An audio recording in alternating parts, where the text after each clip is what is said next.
Jacksonville Jaguars visiting the Miami Dolphins right now at Bet365. The Miami Dolphins are 3-point favorites. Listen, when I started doing the script yesterday, and it's a beautiful day. It's Labor Day, 70 degrees. I'm sitting on the patio, sitting next to my son. He's working on his college essays. We're having like some real good father-son bonding. And I'm thinking to myself, I'm starting to like this game because we don't like the Dolphins at all. We actually are down on the Dolphins quite a bit. I think their defense is going to suffer. I think they're lacking a lot of talent on that side of the ball. Jalen Waddle and Tyreek Hill have not practiced consistently during the preseason. We're not huge fans of Tua. We're in on Trevor Lawrence 22-1 to lead the league in passing yardage. Let me give you a stat. Road underdogs, week 1, 113, 96, and 8 against the spread over the past 20 years. So that's basically covering around 60%. If you break that down further, the majority of teams are covering that.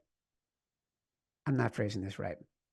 Basically, teams that did not make the playoffs that are underdogs, those teams are also 60% against the spread. So I like the Jags here. Yeah, and it's unfortunate, Chad. This was 3.5 for 3 months. And, some news came out that Waddle and Tyreek Hill were a little banged up. So the number dipped down to 3, 2.5 in a couple of books. Now it's settled back into 3, even though those guys have been cleared for practice and they're fully practicing. But how are we not going to like the Jaguars here, right? We have to. The Jaguars, they do have a pass rush. Like we talked about it when we were doing win totals. Like they have 2 guys that can get there.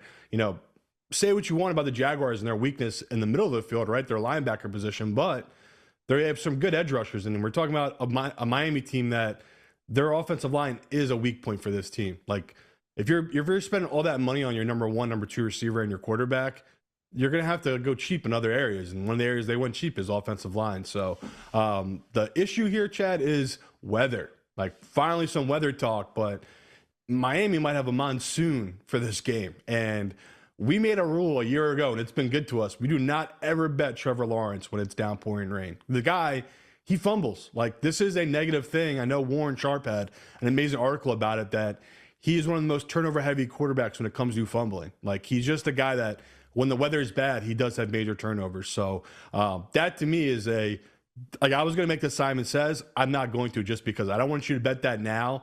And then me sending out, talking on Thursday or sending a tweet out Saturday being like, okay, the weather is supposed to be terrible, but to me, if we have good weather, we're catching 3.5 with this Jaguars team, where I have this number at 2. So we're getting either a point of value or a 4.5 of value.